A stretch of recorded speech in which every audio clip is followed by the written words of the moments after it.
U have to dream before your dreams can come true. Famous quote എല്ലാവർക്കും അറിയാം, APJ Abdul Kalam.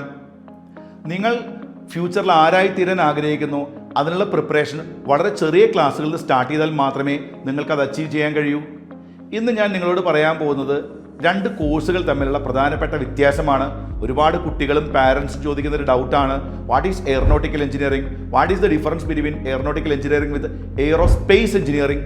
Aeronautical എഞ്ചിനീയറിംഗിൽ mainly വരുന്നത് designing, manufacturing, testing, maintenance of aircraft and commercial aviation and defence sectors.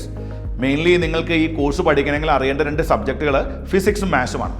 എന്നാൽ aerospace എഞ്ചിനീയറിംഗിലേക്ക് വരുമ്പോൾ it is little bit different. Mainly research, design, development, construction, testing of aircraft and space craft. അതാണ് വ്യത്യാസം. ഈ aerospace എഞ്ചിനീയറിംഗിനെ വീണ്ടും നമ്മൾ 2ആയിട്ട് divide ചെയ്തിട്ടുണ്ട്. എർത്തിൻ്റെ അറ്റ്മോസ്ഫിയറിന് അകത്തുള്ള എഞ്ചിനീയറിംഗിനെ നമ്മൾ എയറോനോട്ടിക്കൽ എഞ്ചിനീയറിംഗ് എന്നാണ് പറയുക. എന്നാൽ അറ്റ്മോസ്ഫിയറിന് പുറത്തേക്ക് പോയാൽ നമ്മളതിനെ അസ്ട്രോനോട്ടിക്കൽ എഞ്ചിനീയറിംഗ് എന്നും പറയും. ദെൻ ഈ കോഴ്സുകൾ പഠിക്കാൻ ഏറ്റവും നല്ലത് ഏതാണെന്ന് ചോദിച്ചാൽ ഒരു ഡൗട്ടും വേണ്ട, ഇന്ത്യയിലെ IITs തന്നെയാണ്. അറൌണ്ട് 20+ IITs ഉണ്ട് ഇന്ത്യയിൽ. JEE എക്സാം എഴുതി ക്വാളിഫൈ ചെയ്ത് ജോയിൻറ്റ് സീറ്റ് അലോക്കേഷൻ അതോറിറ്റിയാണ് നിങ്ങൾക്ക് സീറ്റ് തരുന്നത്. ദെൻ നിങ്ങൾക്ക് എവിടെ ജോലി കിട്ടും? ഒരുപാട് നല്ല ഏജൻസികളുണ്ട് ഈ കോഴ്സ് കഴിഞ്ഞാൽ നിങ്ങൾക്ക് ജോലി കിട്ടാൻ വേണ്ടി. ബോയിങ്, എയർബസ്, ഇതുപോലെ കുറച്ച് റിസർച്ച് ഓറിയൻറ്റഡ് ആയിട്ടുള്ള നാസ, ISRO പോലുള്ള സ്ഥാപനങ്ങൾ, ദെൻ എയർ ഇന്ത്യ, ഇവിടെയൊക്കെ നിങ്ങൾക്ക് ജോലി കിട്ടും. അപ്പോൾ ഒരുപാട് ജോബ് ഓപ്പർച്യൂണിറ്റീസും ഉണ്ട്. ദെൻ ഇന്ത്യയിൽ തന്നെ IITs കഴിഞ്ഞാൽ NITs ഒക്കെ ഉണ്ട്. അതിനൊപ്പം തന്നെ ചില പ്രൈവറ്റ് ഇൻസ്റ്റിറ്റ്യൂഷൻസും വളരെ നല്ലതാണ്.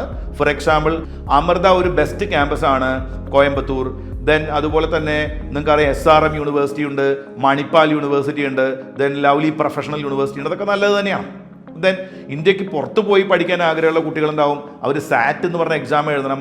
അത് ക്വാളിഫൈ ചെയ്യുന്ന കുട്ടികൾക്ക് California university, Massachusetts Institute of Technology, then കുറച്ച് ചിലവ് ചുരുക്കി പഠിക്കണം എന്ന് ആഗ്രഹം ഉണ്ടെങ്കിൽ സിഡ്നി യൂണിവേഴ്സിറ്റി ഓസ്ട്രേലിയയിലുണ്ട്, ദെൻ കാംബ്രിഡ്ജ് യൂണിവേഴ്സിറ്റി UK യിലുണ്ട്, അങ്ങനെ സ്റ്റാൻഫോർഡ് യൂണിവേഴ്സിറ്റി ഉണ്ട്, അങ്ങനെ ഒട്ടനവധി യൂണിവേഴ്സിറ്റികളുണ്ട്. ഇതിൻ്റെ ഒരു അലൈഡ് ബ്രാഞ്ചായി വരുന്ന ഏവിയോണിക്സും അടിപൊളിയാണ്. സോ സ്പേസ് റിലേറ്റഡ് ആയിട്ടുള്ള അല്ലെങ്കിൽ നിങ്ങൾക്ക് എയർക്രാഫ്റ്റ് റിലേറ്റഡ് ആയിട്ടുള്ള ഒരു ജോബാണ് നിങ്ങൾ ആഗ്രഹിക്കുന്നതെങ്കിൽ ഉറപ്പായും ഈ കോഴ്സുകൾ പഠിക്കുന്നത് വളരെ നല്ലതാണ്.